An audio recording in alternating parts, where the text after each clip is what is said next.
Hello learners, welcome to my channel enlightened knowledge. आज हम study करने जा रहे हैं सेल्स लॉ ऑफ मार्केट में इसके क्रिटिसिज्म और साथ ही में पढ़ेंगे कि मॉडर्न टाइम्स में इसकी क्या एप्लीकेबिलिटी होती है। वीडियो शुरू करने से पहले आपको बता देती हूँ, आप मेरा टेलीग्राम चैनल ज्वाइन कर सकते हैं। वहाँ पर हर एक वीडियो की आपको PDF फाइल मिल जाएगी। साथ ही में फेसबुक पेज को भी लाइक कर दीजिएगा, लिंक आपको डिस्क्रिप्शन बॉक्स में मिल जाएगा। सबसे पहला जो क्रिटिसिज्म दिया गया है सेल्स लॉ ऑफ मार्केट का, वो है कि general over production is possible. क्योंकि सेल्स ने जो अपने इम्प्लीकेशंस दी थी, बिल्कुल अब उसका क्या करना है, ऑपोजिट ही करना है।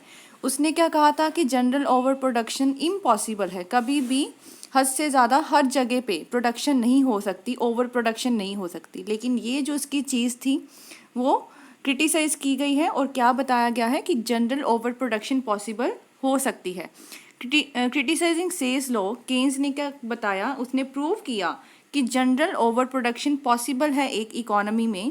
केन्स की अकॉर्डिंगली एग्रीगेट डिमांड किससे डिटर्मिन की जाती है, कंजप्शन डिमांड और इन्वेस्टमेंट से। क्योंकि एग्रीगेट डिमांड किसके इक्वल होती है, C+I, कंजप्शन प्लस इन्वेस्टमेंट की। So that part of income which is not consume, अब ऐसा पार्ट इनकम का जो कि क्या है हम लोग कंज्यूम नहीं करते, उसको सेव कर लिया जाता है। If this saving is fully invested, अब ये सारी की सारी सेविंग हमने फिर से क्या कर दी, इन्वेस्ट कर दी, सारा एक्सपेंडिचर कर दिया, तो दैट मीन्स आपकी एग्रीगेट डिमांड किसके इक्वल आ जाती है, एग्रीगेट सेविंग के।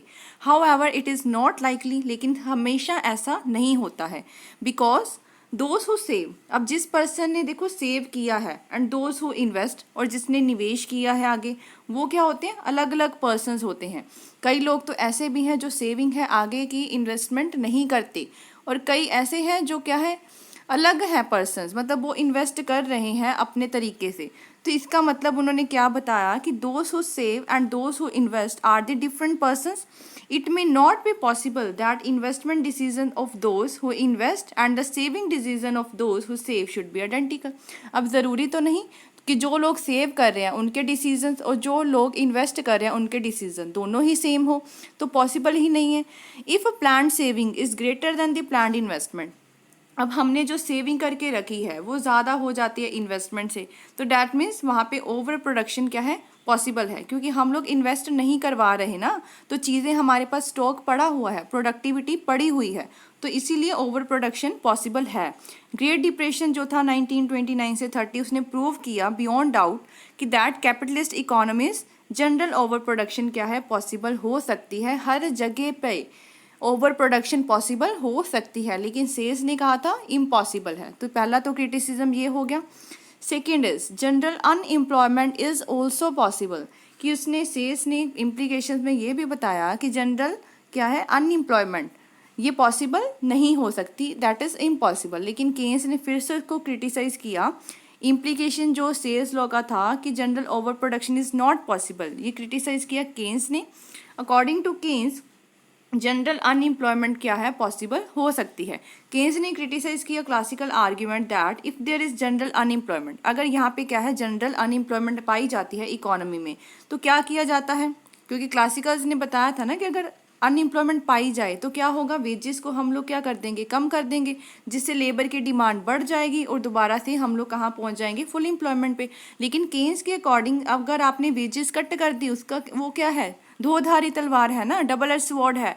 On the one hand it reduces cost या फिर प्राइस ऑफ कमोडिटी, क्योंकि आपने क्या किया, लेबर की वेजेस को कम किया, जिस वजह से जो कॉस्ट है या प्राइस है कमोडिटी का वो भी कम हो जाएगा। एंड ऑन द अदर क्या होगा, इनकम भी तो रिड्यूस करवा रहे हो ना लेबर की, उसकी वेजेस कम करवा दी, तो इसका मतलब क्या है, लेबर की इनकम आपने रिड्यूस करवा दी, जिस वजह से लेबर की डिमांड क्या हो जाएगी, वो भी रिड्यूस हो जाएगी।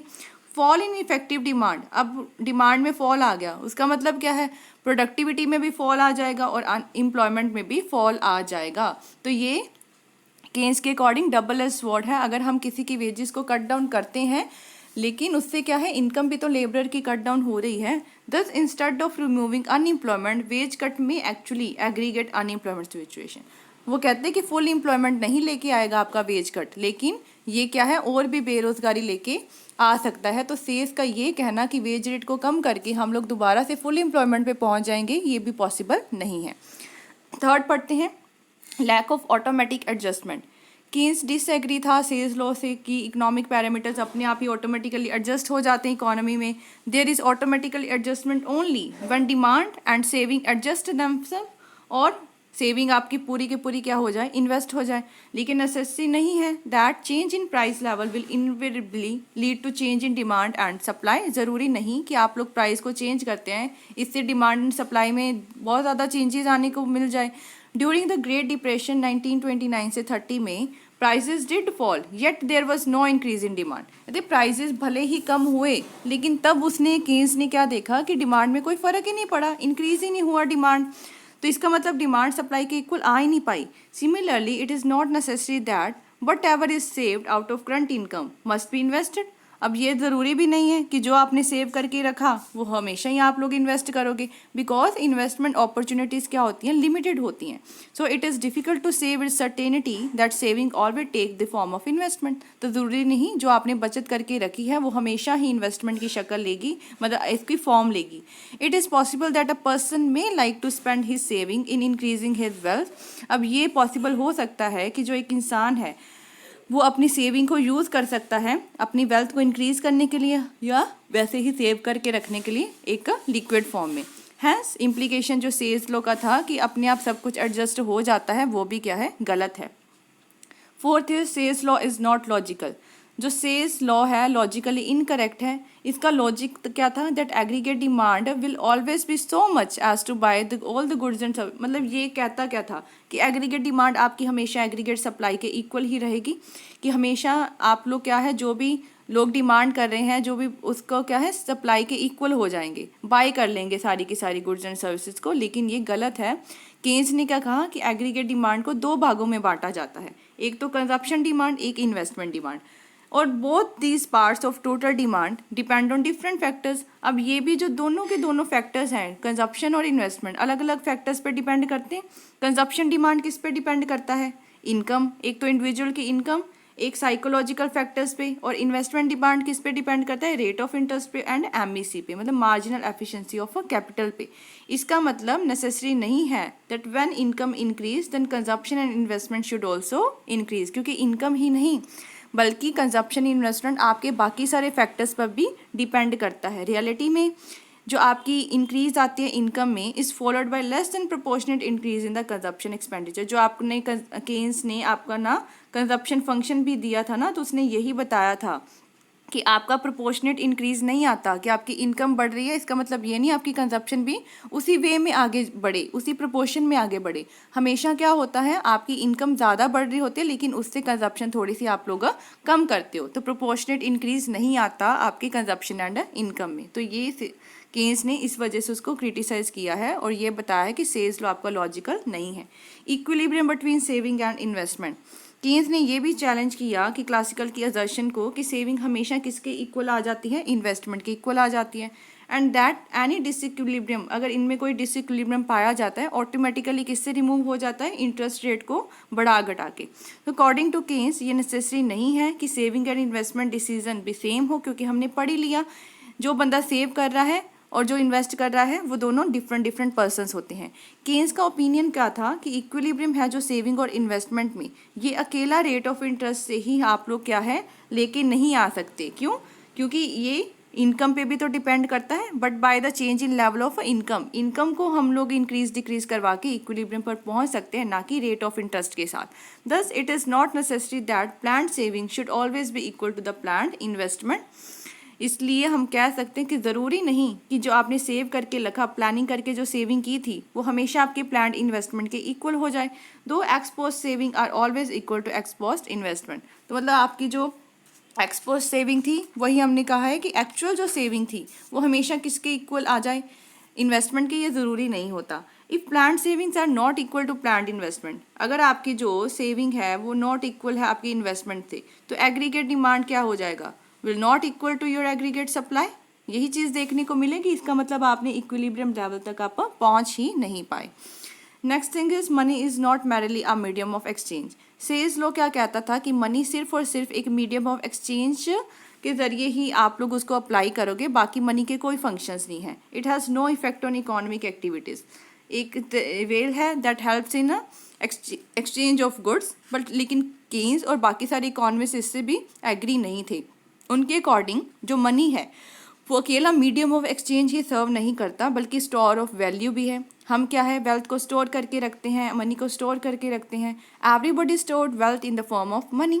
अगर वेल्थ होल्ड करके रखते हैं, if wealth is holded then aggregate demand क्या हो जाएगी, कम हो जाएगी, डिमांड लोगों की कम हो जाएगी, will fall short of the aggregate supply. Thus money is not a neutral parameter but a effective variable. इसलिए मनी अकेला मीडियम ऑफ एक्सचेंज ही सर्व नहीं करता, लेकिन ये इकोनॉमी की बाकी सारी एक्टिविटीज़ पे भी मनी का बहुत बड़ा रोल होता है, जो कि सेज ने नहीं आपको बताया। 7th है under employment equilibrium is possible.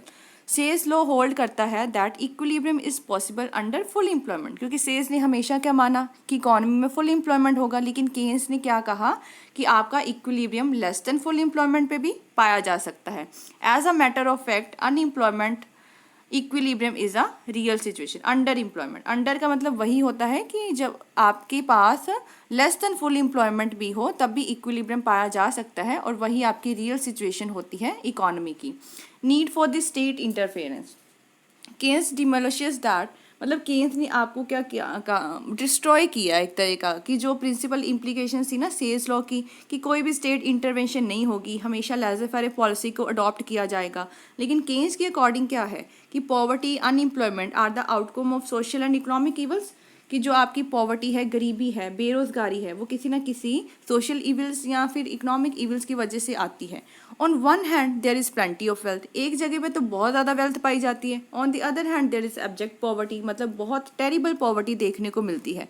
ये किसी वजह से है क्योंकि इनइक्वालिटी है, डिसइक्विलिब्रियम है इकोनॉमी में, डिमांड एंड सप्लाई इक्वल नहीं है, देयर इज़ ऑल्सो डेफिशिएंसी है इन्वेस्टमेंट में, बाकी सारी प्रॉब्लम्स भी इन प्रिवेल करती है, जिसकी ओवर प्रोडक्शन अनएम्प्लॉयमेंट इकोनॉमी में प्रिवेल करता है। तो केन्स ने क्या कहा, ही हैज़ कंप्लीटेड, उसमें मतलब अच्छे से ध्यान से सोचा कि गवर्नमेंट अब इक्विलिब्रियम पाने के लिए गवर्नमेंट को आना पड़ेगा, गवर्नमेंट को इंटरवेन करना पड़ेगा ताकि डिसइक्विलिब्रियम से बाहर आया जा सके। सिर्फ मार्केट फोर्सेस से आप लोग पॉवर्टी अनएम्प्लॉयमेंट ऐसे बड़ी बड़ी सिचुएशन से नहीं निकल सकते, जिस वजह से गवर्नमेंट इंटरफेरेंस ज़रूरी है। So government interference does not employee end of capitalism. अब गवर्नमेंट इंटरफेरेंस का ये मतलब नहीं है कि आप लोगों ने जो कैपिटलिज्म है उसका एंड ही कर दिया, मतलब प्राइवेट सेक्टर का एंड ही कर दिया, लेकिन इसका मतलब क्या होता है, रिफॉर्मेशन। लेकिन बस आपने क्या किया है, उस चीज़ को इम्प्रूव किया है, प्राइवेट भी साथ में चलेंगे, कैपिटलिज्म भी चलेगा, साथ में गवर्नमेंट की इंटरफेरेंस भी होगी इसमें। Next thing is long term equilibrium. सेल्स लॉ किस पे बेस्ड था, लॉन्ग टर्म इक्विलिब्रियम पे बेस्ड था। इन द लॉन्ग रन में क्या हो सकता है, पॉसिबल है कि aggregate demand may increase to become equal to aggregate supply, क्योंकि सब कुछ पॉसिबल है लॉन्ग रन में, अपने आप ऑटोमेटिकली वो कहता था एडजस्टमेंट हो जाती है। लॉन्ग रन में फ्री फोर्सेस है जो मार्केट की कॉम्पिटिशन के अंडर वो इक्विलिब्रियम पैदा कर देती है डिमांड और सप्लाई के बीच में। लेकिन केन्स क्या कहता, that it is the problem of unemployment in the short run which is more important. वो कहता है हमें अनएम्प्लॉयमेंट की प्रॉब्लम को शॉर्ट रन में पढ़ना ज़्यादा ज़रूरी है, क्योंकि इसकी जो एक टर्म है ये आपने याद रखनी है, दैट केन्स ने एक टर्म दी थी, in the long run we all are dead. लेकिन लॉन्ग पीरियड तो इतना बड़ा पीरियड है कि एडजस्टमेंट करना पॉसिबल नहीं, मतलब अपने आप हो ही जाती है, लेकिन हमें शॉर्ट पीरियड की चीज़ों को लेकर आना पड़ेगा ना, क्योंकि लॉन्ग पीरियड तक तो हम पहुँचेंगे नहीं। उसने क्या कहा कि लॉन्ग पीरियड में तो सब क्या है, मर ही जाएंगे, तो ऐसा मतलब फुल एम्प्लॉयमेंट की जो प्रॉब्लम है वो शॉर्ट टर्म में पड़ी जानी चाहिए। सेल्स लॉ जो मार्केट का है उसने कोई लॉजिकल एक्सप्लेनेशन नहीं दी शॉर्ट टर्म अनएम्प्लॉयमेंट को दूर करने के लिए, उसने सिर्फ लॉन्ग पीरियड के बारे में ही डिस्कस किया है। Trade cycle, if we go by सेल्स law economy should not suffer from, क्योंकि उसने तो कहा कि फुल एम्प्लॉयमेंट रहेगी, इकोनॉमी कभी भी सफ़र ही नहीं करेगी ट्रेड साइकिल से, कभी बूम डिप्रेशन ये सब कुछ आएगा ही नहीं, economy should generally be in equilibrium. लेकिन रियलिटी में क्या है, ऐसा नहीं होता, रियलिटी में बहुत ज़्यादा फ्लक्चुएशंस आपको देखने को पड़ती है। समटाइम्स हमें बूम से निकलना पड़ता है, कुछ टाइम हमें डिप्रेशन से निकलना पड़ता है। तो सेल्स लॉ फेल हो गया क्योंकि उसने ट्रेड साइकिल्स के बारे में आपको बताया ही नहीं। Application of partial equilibrium to general equilibrium, सेल्स लॉ ने क्या कहा, in fact applies partial equilibrium analysis, क्योंकि सेल्स का जो लॉ था वो क्या है, उस अप्लाई किया तो उसने partial equilibrium analysis to the economy as a whole, and that is the reason why its implication prove to be wrong. तो यही रीज़न था कि उसका जो इम्प्लीकेशन क्या था, गलत निकला, क्योंकि सेल्स लॉ ने क्या कहा, उसने अप्लाई किया पार्शियल इक्विलिब्रियम एनालिसिस को इकोनॉमी पूरी जगह पे। उसका इक्विलिब्रियम सही नहीं था, आधा अधूरा था, लेकिन उसने कोशिश की कि इस इक्विलिब्रियम को पूरी इकोनॉमी तक लेके जाया जाए, लेकिन ये हमेशा गलत हो गया। अ फर्म कैन इंक्रीज, एक अगर फर्म है वो तो इंक्रीज कर सकती है एम्प्लॉयमेंट को, मनी वेजेस को क्या करके कम कर दे, ये तो पार्शियल हो गया ना, पार्शली वो कर सकती है, because the demand for products that firm does not depend on labourers working in the firm alone but also on the labourers working in other firms. अब एक ही फर्म दूसरे पे डिपेंडेंट होती है, लेकिन अब देखो सारी की सारी फर्म्स ही अपनी वेज रेट को कम कर दे, पॉसिबल ही नहीं है। तो क्या होगा, इनकम होगी जो लेबरर्स की वो फॉल हो जाएगी, जिससे डिमांड, इफेक्टिव डिमांड क्या हो जाएगी, फॉल हो जाएगी, जिस वजह से फिर से आपके विशियस सर्कल ऑफ पॉवर्टी में आप फंस जाओगे, वो क्या हो जाएंगे, बेरोजगार हो जाएंगे। तो अगर हम सभी की वेजेस को कम कर दें, टोटल इनकम लेबरर्स की go down, it will lead to fall in the aggregate demand. Thus एक policy which is beneficial to a firm, अब ऐसी पॉलिसी जो एक फर्म के लिए तो बेनिफिशियल थी, वो इकोनॉमी एज अ होल के लिए बेनिफिशियल नहीं है। तो सेल्स लॉ ने कोशिश की थी कि पार्शियल इक्विलिब्रियम को जनरल इक्विलिब्रियम तक लेके, पूरे इक्विलिब्रियम तक लेके जाया जा सके, लेकिन ऐसा पॉसिबल नहीं हो सकता। Next is applicability of the law in the modern times. अब सेल्स लॉ की एप्लीकेबिलिटी कैसे है मॉडर्न टाइम ऑफ पीरियड में। Most economist hold the view that in developed capitalist economy, अब डेवलप्ड कैपिटलिस्ट इकोनॉमी में आपको क्या देखने को मिलता है, that aggregate supply may become equal to the aggregate demand in the long run. जो आपकी एग्रीगेट डिमांड है वो किसके इक्वल हो जाएगी, एग्रीगेट सप्लाई के लॉन्ग टर्म ऑफ पीरियड में। However this equality will not be due to सेल्स लॉ ऑफ मार्केट, लेकिन ये इक्वलिटी आपको सेल्स लॉ ऑफ मार्केट की तरफ से देखने को नहीं मिली, और the flexibility of prices and wage rate. बहुत सारे इकोनॉमिस्ट ने क्या माना था कि जो सेल्स का लॉ है वो एप्लीकेबल नहीं है, but the modern economist are of opinion that in the long run main cause responsible for the equality between aggregate demand and aggregate saving is that the central bank of country increases supply of money. अब बहुत ज़्यादा जो modern economist है वो क्या कहते हैं कि एग्रीगेट डिमांड किसके इक्वल है, एग्रीगेट सप्लाई के, इस वजह से क्योंकि आपके जो बैंक्स हैं वो कभी सप्लाई ऑफ मनी को बढ़ा देते हैं, एक्सपैंड कर देते हैं क्रेडिट को, जिस वजह से एग्रीगेट डिमांड आपकी एग्रीगेट सप्लाई के इक्वल आ जाती है। मतलब ये मॉडर्न इकोनॉमिस्ट का व्यू पॉइंट था। There are two reasons for it, इसके दो रीजन्स भी उन्होंने बताए। First reason for equality between aggregate supply and aggregate demand in long period is that, क्योंकि ड्यूरिंग दिस पीरियड, इस पीरियड में टाइम में क्या होता है कि टेक्नोलॉजिकल डेवलपमेंट बहुत होती है, नई नई इन्वेंशंस होती है, अपॉर्चुनिटीज़ बहुत मिल जाती है, इन्वेस्टमेंट इंक्रीज़ हो जाता है, एंड सेविंग को हम लोग इन्वेस्ट कर देते हैं, जिस वजह से एग्रीगेट डिमांड एग्रीगेट सप्लाई के इक्वल आ जाता है। अदर रीजंस उन्होंने क्या बताया कि जो नई टेक्नोलॉजी है has not become so much capital intensive, अब इतनी ज़्यादा ही कैपिटल इंटेंसिव नहीं बनाई गई कि वो क्या करे, लेबर की डिमांड को कम कर दे। इसका मतलब अभी हम लेबर इंटेंसिव टेक्नोलॉजी का भी यूज़ करवा रहे हैं, कैपिटल इंटेंसिव का भी यूज़ करवा रहे हैं। तो आपका रीज़न क्या हुआ कि नई टेक्नोलॉजी इतनी भी ज़्यादा कैपिटल इंटेंसिव नहीं बनी है, as not to increase the demand for labour at all. In fact with increase in real wages in the long run, employment को हम लोग क्या है इंक्रीज कर सकते हैं। मतलब ये मॉडर्न टाइम्स का जो है मॉडर्न इकोनॉमिस्ट का व्यू पॉइंट है आपके सेल्स लॉ को लेते हुए। In short modern economist of the opinion that in short run aggregate demand generally क्या है, फॉल कर जाती है एग्रीगेट सप्लाई की, लेकिन लॉन्ग टाइम ऑफ पीरियड में वहाँ पे टेंडेंसी होती है कि आपकी एग्रीगेट डिमांड किसके इक्वल हो जाए, एग्रीगेट सप्लाई के इक्वल हो जाए।